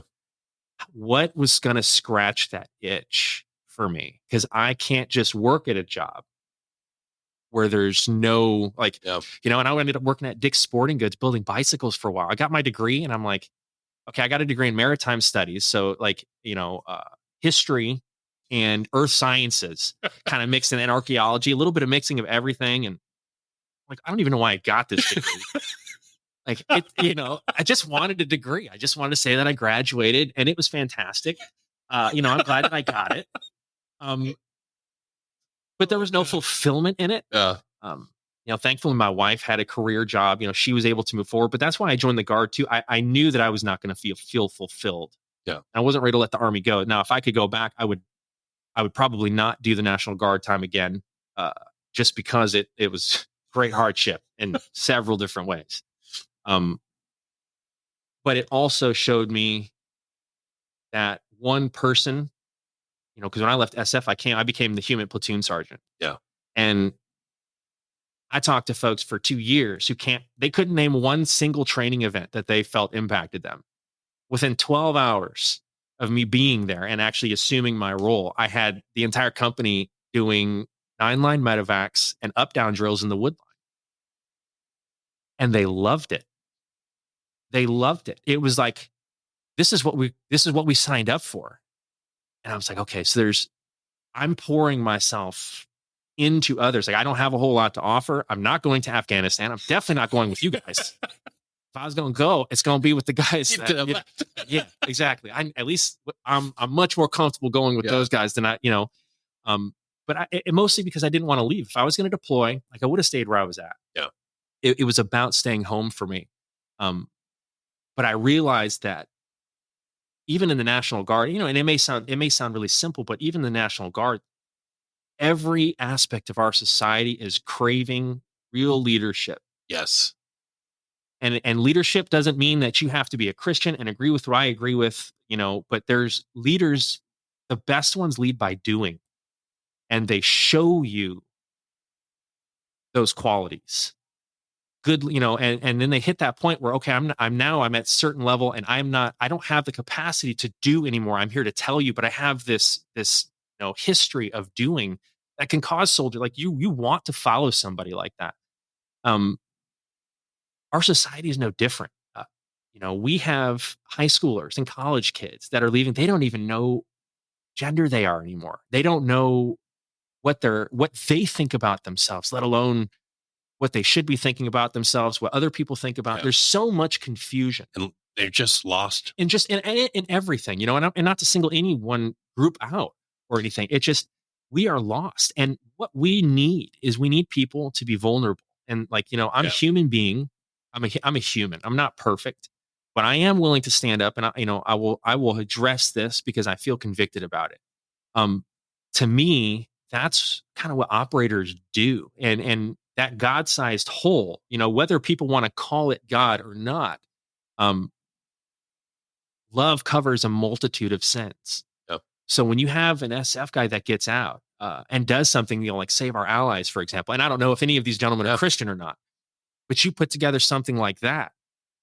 You don't need to be a Christian for me to be able to show that you love people enough to sacrifice a whole lot more than people that are Christians sitting in a church right now that aren't willing to give up a $10 bill, let alone 10% of their paycheck. Yeah. You're willing to do it. You're willing to do what no one else is willing to do. When our government failed, it was operators and those in close association with them that took it upon themselves to get people out the best way that they could. Yeah. And there's a lot of argument, and I get it, the security aspect, and there's a lot of things that we could talk about there. But at the end of the day, we spent a long time in Afghanistan asking people to have our backs. Yeah. And, we were there long enough, and I've had this talk with several people. We were there long enough where the kids who saw us kill their fathers and arrest their fathers grew up to be trained and were old enough to fight us. Yep. And you don't win against that. You could kill it, but that's not a win. All you're doing is continuing this cycle of, we can enforce our will upon you. That's what the United States Army, we can enforce our will and impose our will on anybody. There's no one that can tell us not to, but that's why we need to have leadership in the military that has a conscience and that is grounded. If it's not, you don't have to be a professing Christian to be a good leader in the military, but I would argue that the values that make you a good leader are Christian values in some form or fashion. And it's because those values are being adhered to and because you're modeling them and you're showing people we need to adhere to these, that you have the greatest military in the world. I mean, we're uniquely blessed. We're uniquely strong in ways that no one else is. And to me, that's a God thing. Yeah. But that goes away without good leadership. So I write this book and I'm like, why did you have me write this book? This is one. I realized quickly, this is not going to be a bestseller. You never know. But if it is, to God goes the glory. God, if it ever happens, 100% of proceeds will go to the Green Beret Foundation. I promise you. I'm on air saying it. So it's I didn't do it. This gets picked up for Netflix. Yeah. But I didn't do it for glory. I didn't do it because I wanted to be cool. I just did it because I felt like God wanted me to. God, and the Bible says that God, He wants our obedience more than our sacrifice. And He can do more with somebody who's willing to do stuff for Him and look to Him for guidance than He can with somebody who's willing to pay his way into everything that he thinks is godly. Yeah. And what I've come to find, not only did I not get ostracized by everybody in the community, I'm sure there are folks that would not want me on their team again, or, maybe. But I have talked to, since that book published, and I think it was early 2019, probably 50 to 100 different soldiers, whether they were going to basic training, thinking about basic training, just out of basic training, or thinking about the Q course while in active Army. And I have literally FaceTimed them, phone call, we've talked, we've prayed on the phone, we've talked about things. And they've read my book, dude, how are you sitting here telling us that we should join the Army when all that happened to you? What if we just end up in a crappy unit with a crappy leader? Well, then you'll get out of the military and you'll have a perspective on life that no one else can give you. So that same person, and this is the whole crux, and this is what I tell them, if you read this, and I hope that it doesn't come across that I hate this individual anymore, because I don't at all. I have the utmost respect for him. Yeah, it's being on this side and understanding what the job does to people and the trauma. There's no doubt in my mind that this person has a good heart, is a good human being. And I don't know what the backstory is. I don't know, but I'd like to, because I feel that just like you and I have that connection, I truly feel that if we sat down and were able to share our wounds and be able to express, it's the same thing. It's the same thing. And I look to him now and we talk friggin', he jet sets around the world, but I know at the bottom of my heart, I know for a fact that he's not a bad person. No, he's a good man. He's a good man. He is. And there's something more to his story that connects all of us together. I know there is. And I'm impressed. Once I moved past the hatred part for him, and that's when I realized how much I actually grew under him. And a lot of the things that went on the team, I mean, it just, at the time, it was like survival, you just did what you had to do. So, I mean, I had conversations with him that I did not want to have. I'm like, I'm an E6. I should not be sitting in here having moral conversations with my senior enlisted team sergeant, but I'm going to, because you have crossed bounds and you're saying things that are having ramifications that you either don't know or you do know and are ignoring, which is even worse. It's like, so I have to take off the I didn't know off the table, because I needed to know, what are you going to do when you do know this is what's going on, and we learned a lot throughout all that. And I disagree with a lot of the things that he did. However, I believe truly, like, he is, like you said, he rose to the ranks. He is just incredibly decorated. And he's capable of doing amazing things. And if he decided to apply his skills and his mind to something that would better our country, which I'm sure he's doing, and it's probably something you can't talk about on here, but our country's better for it. Because of him. But I worry about him and the guys like him that gave their entire lives to this, where it became their identity, because there's more to who you are. And it is your identity while you're in, but then you get out and you realize that, like you said, we just cycle out. Somebody else is on the same team I was on, filling the same slot, not giving one, probably talking as much trash about my organizational methods as I did the guys before us. And it's so fucking funny, because when you're in that team, when you're in that team room, you think, I will never be forgotten. We are this team, this moment. This will always be the 7114. This will always be 7135. Yeah. But the proof is right there in front of you in those legacy photos. Couple of years, it's not going to be you anymore. Yeah, exactly. You are only there for a very small moment in time. Understand that. There's power in knowing that. Yes. There is a power in knowing that, hey, I only got 4 quarters in this. I'm going to give it everything I've got, and I'm going to leave when it's time to leave. Right. You're a gladiator in the arena, and it's, like we said, I think you do have to you adopt this as who you are, being an operator. And I mean, just as a soldier at a basic level, I mean, you don't even have to be special forces. Look at all those high speed infantry guys and all the, and there's so many of them. There's so many of them. They would do, I mean, if they had the leash taken off, that could accomplish amazing things. The downside is that folks, like me, I wanted the leash off all the time, but I also did things that got me in trouble. Some really, really dumb stuff. And it's because I felt that I knew better at the time than my leadership, that I did things that I would have argued were, they were for the mission, would help the mission across. But, you don't bring a civilian or a detainee's car onto your fob and drive it around. You do not do that. And you definitely don't let it break down in front of a battalion headquarters. There's just things that happen in Iraq. I'm like, how did I get the car on the fob in the first place? It's my car now. You want to know how? It's the relationships. Yeah. And it sounds as crazy as it sounds. I was a good humaner. What you're doing now is building relationships. My relationship at a tactical level with the people that guarded us and guarded our 4 walls were willing to open the gates to let me go through them and to let something else come through. Now, they searched it. Don't get me wrong. I mean, all protocols. It was searched. I mean, I didn't, but there was a reason I was doing this. And even though I was wrong in doing it, the reason was justified. Yeah.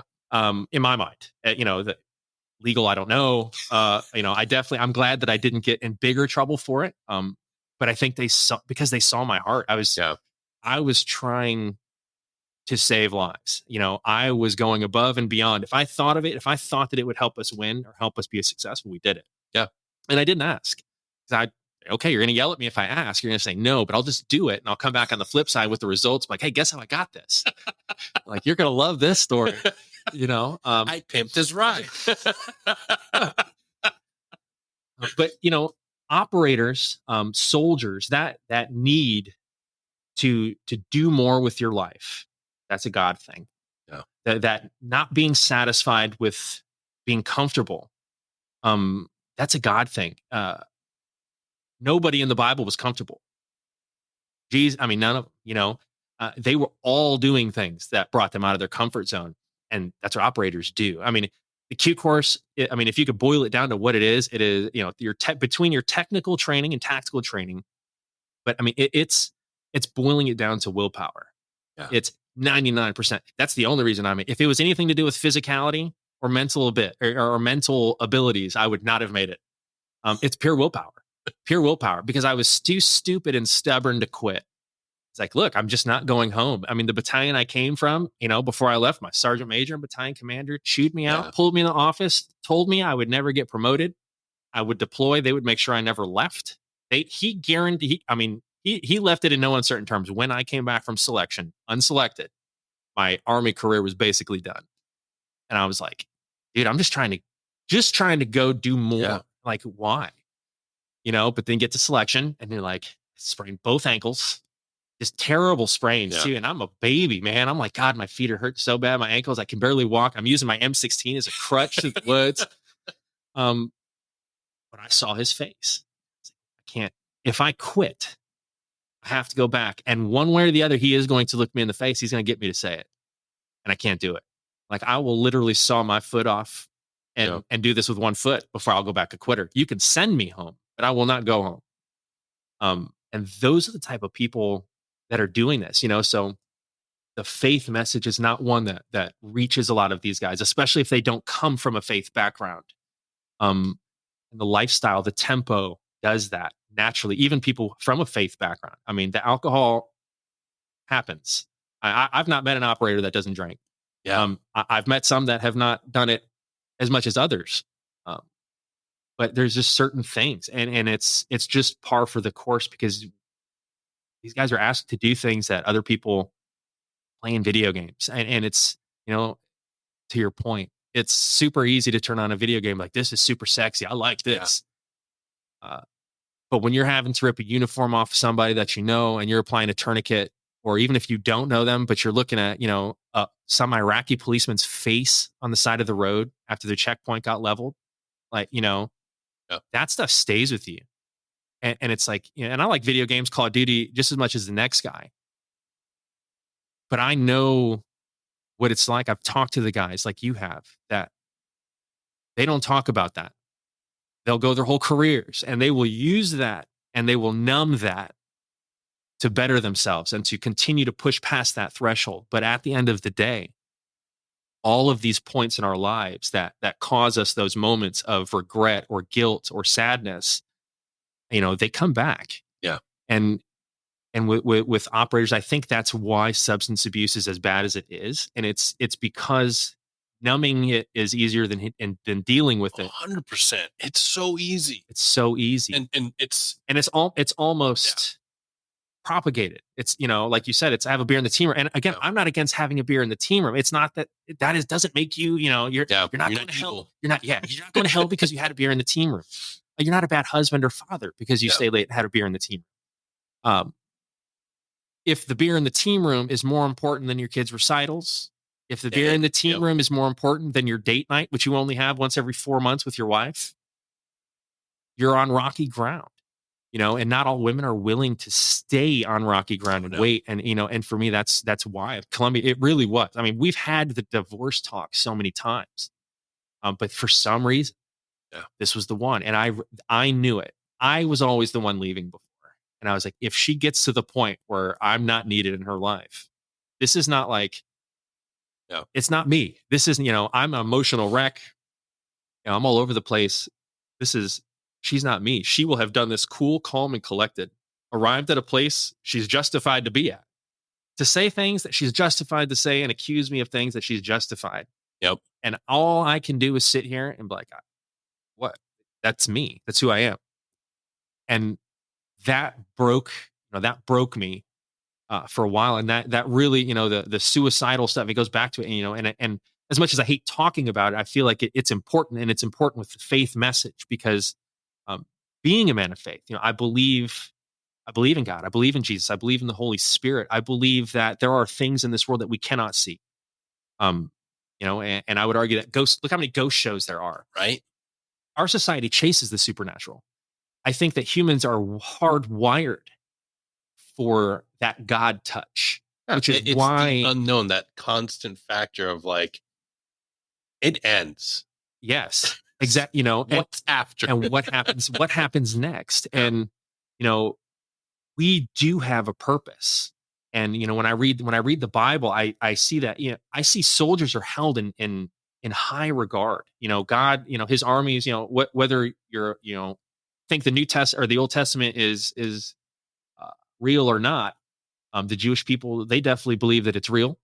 They believe it's a historical book, and most Christians, should believe that as well.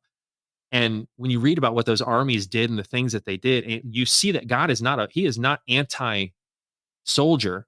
He would, of course, he would want people to do the right thing on their own volition. But men are going to do evil things because that's what men do. And when an evil man does something, it takes a good man to stand up and represent God in whether he's doing it for God, whether he's doing it because he's for his family, whether he's doing it for country, or just because I'm afraid of that evil going to show up on my doorstep, so I need to confront it now.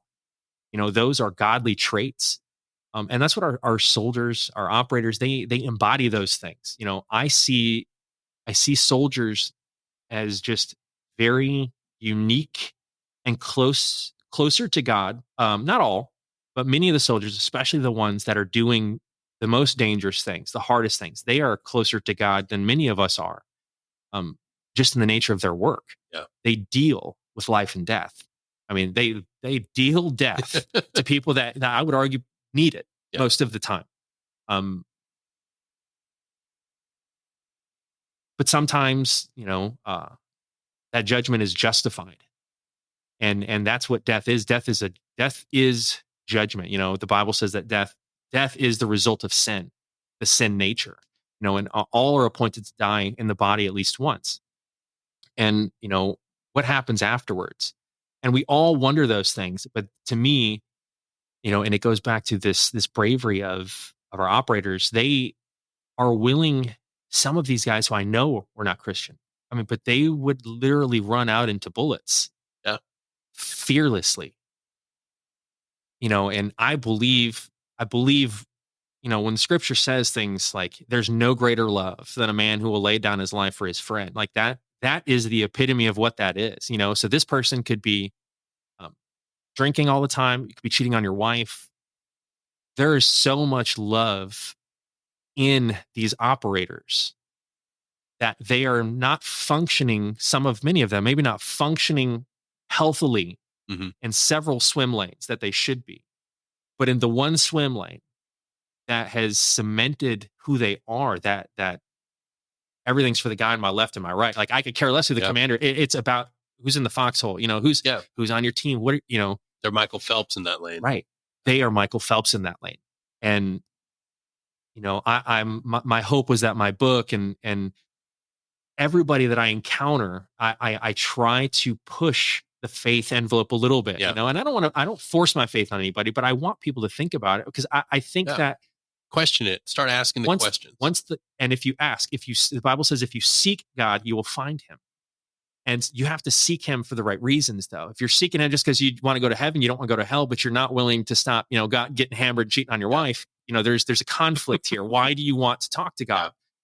But I do believe that even in that instance, people that pursue the Lord, that pursue forgiveness, that pursue grace, because in the end of the day, it was grace that took my desire to not want to be here anymore away.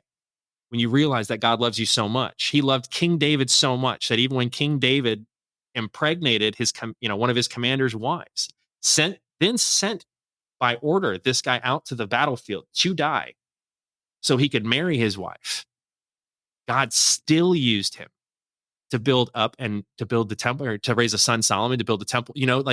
It's filled with imperfect people. a prostitute in the Old Testament was one of the reasons that some of the Israelites were able to survive. It was a prostitute that God used in her lifestyle, but she saw at the right time, like, this is a God thing and I need to do something here.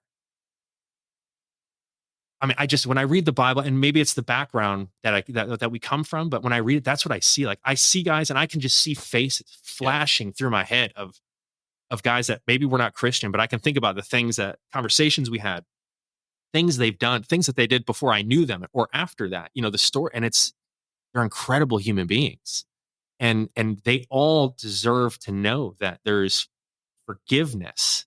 And sometimes that's hardest to forgive ourselves, and I believe that God forgives if you ask him with a clean heart, and a righteous intent behind it.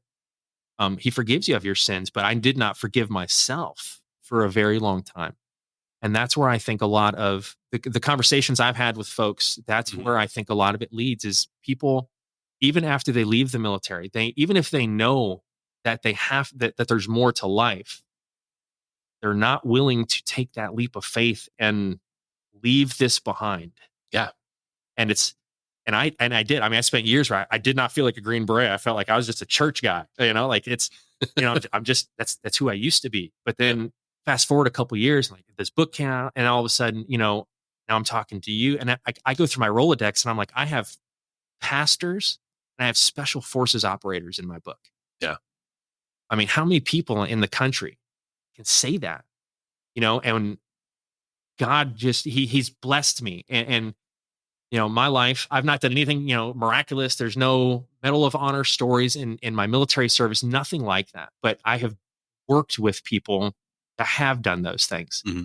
And so have you. And to me, that's where my story came from, is, a lot of people come from a really broken place, and the Army can give you a way to kind of move forward, but the Army doesn't fix that broken. No, it doesn't. It can make it a lot worse if you don't have the right mentality or desire to fix it. And, I guess I wrote this just hoping that, for the folks that did read it, that they would be left encouraged, not only for their own personal faith and stuff like that, edification, but just to join the Army.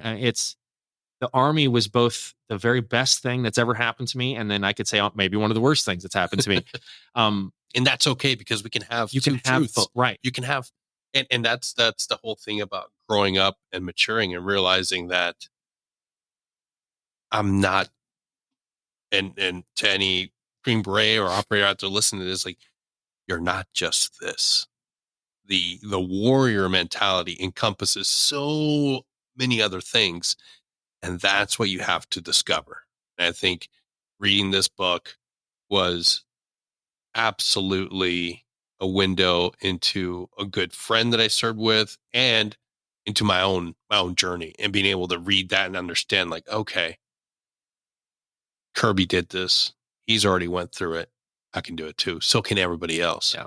Like, and I know you still don't believe it, but I see you as one of the first few individuals that did take the big, bold, daring leap into the unknown when it was the right time for them. And when it's your time, you're committed. You're the number one man. Yeah. You have to go into the unknown. And that's, if I'm going to live by that in training and continue to do that in training, I have to be able to look into that and see when my friends and my brothers do it in life. Mm-hmm. And honor that and respect that, because at the end of the day, dude, you are an amazing, shining example of what it takes to go into the unknown. Hey, I love doing this, but you know what? This is my family. This is what matters. I am doing this. Come hell or high water, I'm going to succeed, and this is what matters. So yeah, I do think of you as somebody that did something truly amazing, and are an example for all of us.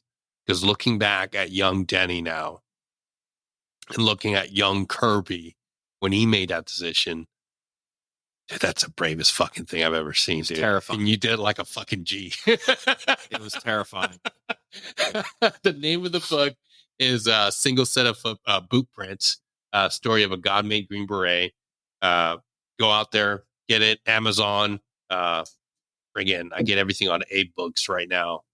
It's friggin', dude, I load up my car. I mean, you see my office. It's like I load up my car. Oh yeah.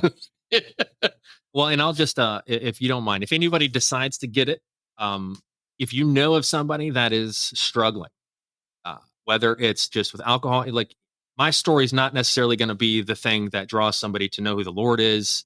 The idea, though, is that I've gone through quite a bit, and and we all have, and there is going to be some vein of similarity if you've endured some type of hardship in this book. And I try to lay it out and say God can use those things. And at the end of every chapter, there's a retrospective, which I wrote years, like a year and a half later, where I'm like, I went back and I looked at these pieces of my life, but I was That's what's so cool about it. But I realized I was not leaving the positive perspective. I had written what happened, but I did not complete the transition into why was that important. Yep. And for me, it goes down to, again, it comes down to God. It's these leaders, both the ones that I really liked and the ones that I really didn't like. They all taught me something. And I believe that God, the Bible says that God raises up leaders. If he's in charge of you, it's because God allowed it. Yeah. Whether it's a good person or a bad person, which means that there's a reason behind it. And if it's a terrible leader, you might be learning. This is what I'm never going to do when I'm in charge. Exactly. And if that's the only lesson that you get, if you manage to stay in long enough to be in charge and you actually stick to that lesson, you will have soldiers that will give their entire careers to that institution because you showed them that it was worth it. And I didn't want to leave this book writing about people in negative ways. So I went back and I tried to talk about these relationships from the perspective of this is me looking kind of on my own life subjectively and how God kind of could intervene here and, how this was out of my control, but it makes sense and adds up to where the overall goal and end journey was. But I say that to say I'm not trying to make money on these. I have probably like 100 copies left at home. I've been mailing them to people free basically since it published. So I've lost money significantly, but it's worth every penny because like I said, I've talked to 50, 60, 70 people that are either about to join or are in the Q course now that have read my book that are all men of faith that wanted to know if they should take that leap of faith. And then if it's worth it. And it's, even if you get there, and that's what I try to tell, even if you get there and it's the worst experience of your life, you got there. You got the t-shirt, you got nobody can take that from you. And two, you learn from it. Do you have your own website where we can you buy it, or is it? Not, it's just Amazon right now. It's like right now it's through Christian Faith Publishing, who I'm not a huge fan of. Once this contract is done with them, I'm probably just going to do an Amazon only, and because then I can edit it real easy. There's so many things in there that I want to fix. But I like the authenticity, and that's and I can understand because you're the creator of it. But I want you to say that I want you to know that it takes nothing away from the experience. Honestly, I know it hits different because I know you, but man, it was an absolute pleasure to read this book and understand the person that I served with, and then see the outcome sitting in front of me today and being able to look back on that younger Green Beret and see the strength and courage that it took for him to choose his family, and now see it as the shining example for other Green Berets. Like Kirby can do it, so can you. Yeah. Like that's ultimately it. It's the highest praise I can give you is being able to look back and see, holy shit. Like, well, that means a lot. Very proud of you. That means a lot. Everything is to the glory of God.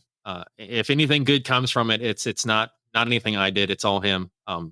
But just to finish that thought that I had, I said that to say that if you know somebody, please reach out to Denny. All I need is an address. I'll send a book. I can sign it. I don't care who it is. I don't care what their state is. It doesn't matter. Everybody deserves forgiveness, and forgiveness can be the thing that fixes a lot of the things that are happening in our families and our society. When the family unit crumbles, society crumbles. You know, Yes. and America has the most amazing leaders in the world. And these men can lead other men into battle and do magnificent things, but many of them are struggling to lead their families. And so I would just, if you're listening to this, if you haven't tuned me out already, if the faith thing hasn't turned you off, I would challenge you to pray, talk to God. I grew up Catholic, the Hail Marys, and that's not how I pray now. I talk to Him like you and I talk. Yeah. And God can handle anger. The number of times I've gone down the highway and screamed at Him, and He can handle it. But we have men that can change this country around. And to do that, it starts with the family unit, the children of our operators. If they can grow up in a functioning household to see dad home enough to be loving and to be a good father, those children are the solution to all of our problems in the future. Because they've seen, not only are they're born of, they're the seed of operators, some of America's greatest, but then they've also seen the compassion and the love that it takes to be a husband, to be a father. Because yes, you can shoot people in the face. I can train a monkey to do that. But can you go home afterwards and have a conversation with your kid and not be thinking about something else? Most of us can't. Yeah. And I was not able to, and for me, that's where the struggle came in. And when I got out, and it was for the family, but it was all a gamble. I knew that everything was on the rocks. I gambled everything. And for me, it worked out. My wife was willing to stay in the fight, but that I totally submitted. It's like, I have to be, like I said, she needs to know who I really am, not who I tell her that I am and who she sees. And it worked for me, so I would challenge people: one, forgive yourself. What happened in the past is already over. Yeah. You can't go back and change it. Even if those actions cost you your marriage, you're not a bad person.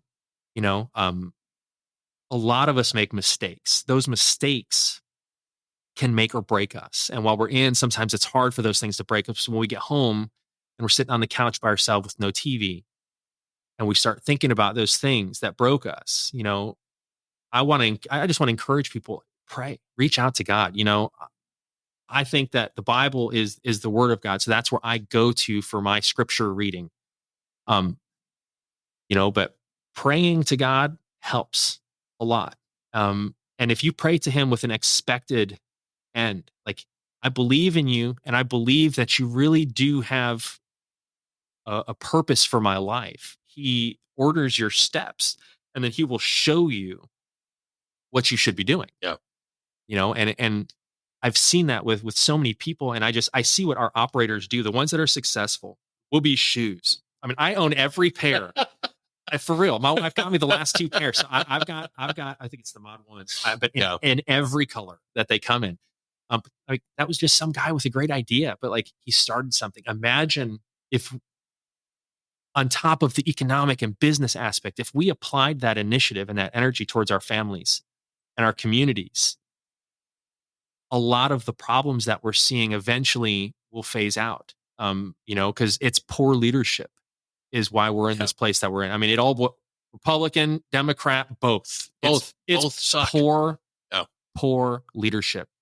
A leader's not somebody who stands up, spends all of your money, and tells you what you should do. It's somebody who sacrifices. George Washington, all he wrote about in his letters was how he wanted to go home. I mean, he was worried about exactly how many bricks were in his chimney and which plants he was going to cross-pollinate while he was in the White House. All he wanted was to go home, but he didn't. He stayed where he knew his country needed him. Our operators have done the same thing. They are where their country has needed them. But war is not meant to be a constant. Man is not meant to take life. We have, and sometimes it is necessary, but it's not normal. Yeah. And you don't have to be a Christian to know that stealing is wrong. You don't have to know. You don't have to be a Christian to know that walking up to somebody that you don't know and killing them is wrong. it just goes against who you are. And yes, people are asked to do those things. And those are the people that our country owe the deepest gratitude to, because the peace and quiet that these men give up in their mind, most people can't comprehend. Because like you said, this is not Jack Ryan. Yeah. This is not Amazon Prime where you watch an hour. This is awesome. And, everything gets solved at the end of 45 minutes. It doesn't work that way, and it's not realistic. But the realistic thing is that we do have the most amazing soldiers and leaders, I think, that the Army and that the country has, I think, are in our regiment, arguably at least. And there's hope for even the worst of us. Yeah. As long as you're breathing, there's still hope. Hope. There's still a chance. What you went through can be a story. If nothing else, it can be a story that will help someone else get through it. And that's why I respect what you're doing.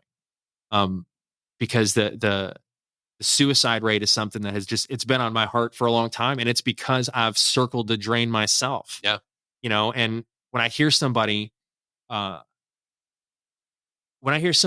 actually has the courage to stand to tell me, like, look, man, I don't have hope in life. Like, one of the things that has helped me have conversations like that is the fact that I can tell them what the steel tastes like.